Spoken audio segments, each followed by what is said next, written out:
Strickland versus Cannonier. Here's what happened. All right. I mean, where are you guys at on that? Where are you guys at on that? What do you want to do now? Is there ever been a fight that you wanted to see? You know what? That's not a nice way for me to do that. It's early in the week. That's not a way I want to start off with everyone. Let's try this again. If the outcome was different, would your anticipation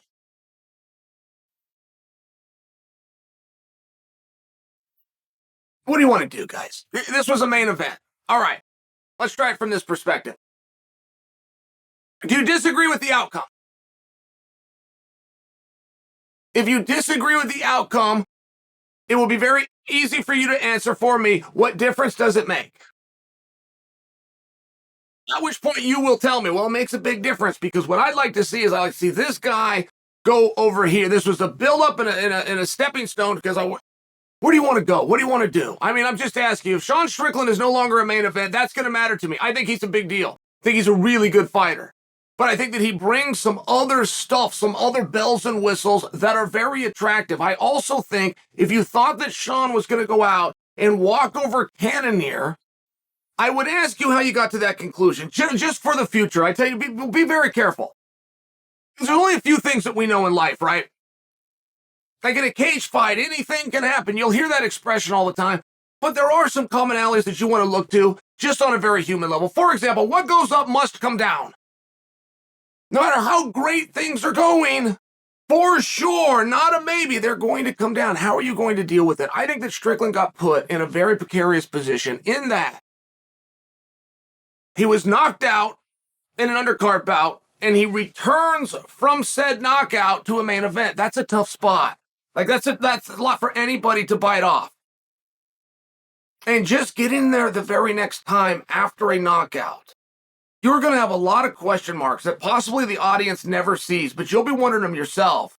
Is my jaw bad? Is my chin bad? Am I susceptible? Am I too slow to get out of the way? Things that are very unfair, the athlete will put on himself. And you guys see this a lot, and you see it more in boxing than you do MMA.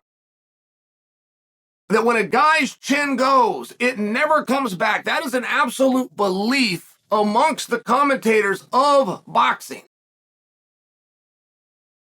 It's not true. They just don't know what they're looking at. Now, that's not meant to be condescending. Most sports guys don't. They got a fancy suit and they got an uncle that works somewhere in production and they got the spot. Now, they come out there and they tell the world things repeatedly, and they're just not accurate. Look, this isn't the hill that I want to die on. I'm not looking to be a jerk about this. I'm just sharing with you. If you get knocked out one time, there is not a physiological effect. And I've heard everything from there's water in the brain, and as soon as the jaw goes here, and when those two things, and then it's lights out. Please shut up with all of that. The reason a guy will get knocked out and then be knocked out more often is because he's scared. He has a fear. He's now thinking about it. Every time you throw a punch, that's when you are open. You're not open if you just stand there. You go for something, you expose yourself. You go for something, you expose yourself. No matter how fast you're going to do it, if you get knocked out, you begin to question, is that going to happen to me next time? So now, from an offensive standpoint, you don't go with the same output. You hold back on shots. The greatest defense is a good offense, right? If you're coming at a guy, he's generally not coming back at you. Now, if he does, you could have a real problem because that's when you're susceptible. Just generally, it won't happen. Look, I'm painting with a broad stroke. But Strickland had to now deal with that. And he's got to deal with that in an environment that puts him in a marquee for up to 25 minutes. It was a lot to ask, and he did it. This was a positive note for Strickland. This was a great job, Strickland. But that's not the way that the story was told, is being told, or is going to get told. Now you got to look at Cannonier, because everything that I just said about Strickland is very close to being true for Jared. What went up must come down. He was the main event of a pay-per-view for a world championship. He's now fighting without the roar of the crowd, without the pressures, but also without the paycheck and within the reward that he just had. It's a down. Oh, and by the way, if I get this one wrong, my career trajectory is in big trouble. Like, there was a lot on Cannonier, but both guys went out and they performed very well. They did go out. They did perform well. You didn't see a lot of wrestling. You only saw 2 attempts, one by each guy throughout the duration of the entire fight. Neither attempt worked, which left you with a fisticuffs for 25 minutes, which you, the audience, has said from the beginning of time is what you really want to see until you see it. Then, of course, you found it boring. But I'm sharing with you, what do we do now? What do we do now? Sean now has 2 losses. One of those guys was going to be in this spot. One of those guys was going to have 2 losses in a row. What do you do with them now? And I don't like the idea of pulling and or demoting Sean. I think that he's very meaningful. But as I watched Sean going into this fight, I watched a different demeanor. That's all right.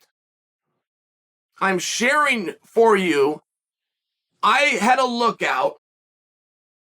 As a guy that just got knocked out, I'm talking about Sean Strickland, I was on the lookout for what's going to be different. His approach was different. It was a lot more polite. They asked him straight up, what are you going to do to Jared Cannonier? What is your plan? And he said straight up, I don't have one. Why don't you give me one? That guy is a scary SOB. Now, while that was entertaining to hear, and while that got a big chuckle from the crowd, that stood out for me. That's not how Sean generally talks.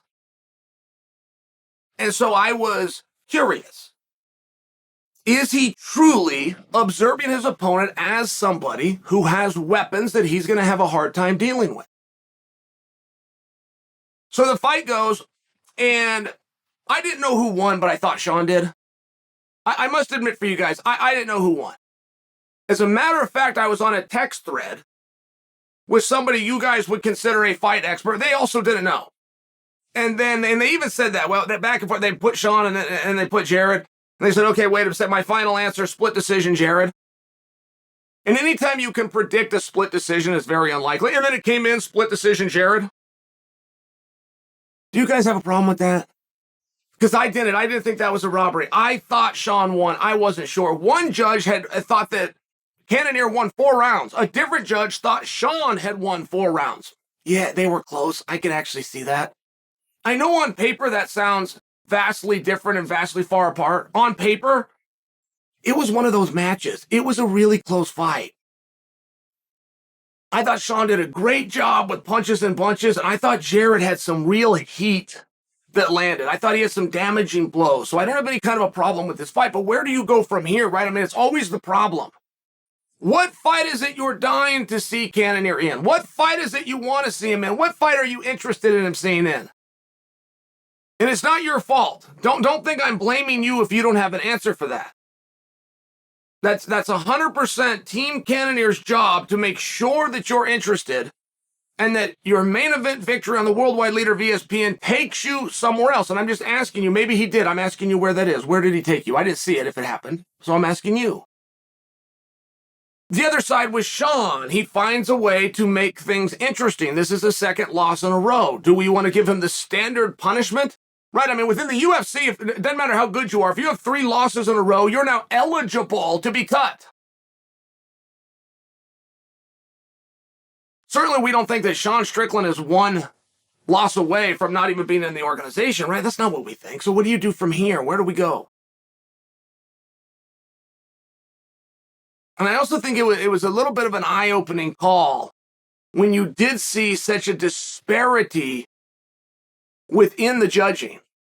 4-1 red corner versus 4 blue from the same expert that saw the same fight at the same time sounds like a vast difference. It's really not. Some of these fights, they're close. And I got to throw myself in. I did not know who won. But if I had to lean, I would have said strong. So not only do I tell you that it would be very hard for Chael to determine a winner, it also, I'm revealing I apparently had the wrong winner. So it's hard. It's a hard position. It's hard to judge. It's a hard question. What difference does it make? Where do you want to see them go from here? It's hard. It's their job to answer it. Possibly they did. I missed it. I'm asking you guys, where do you want to see them go from here?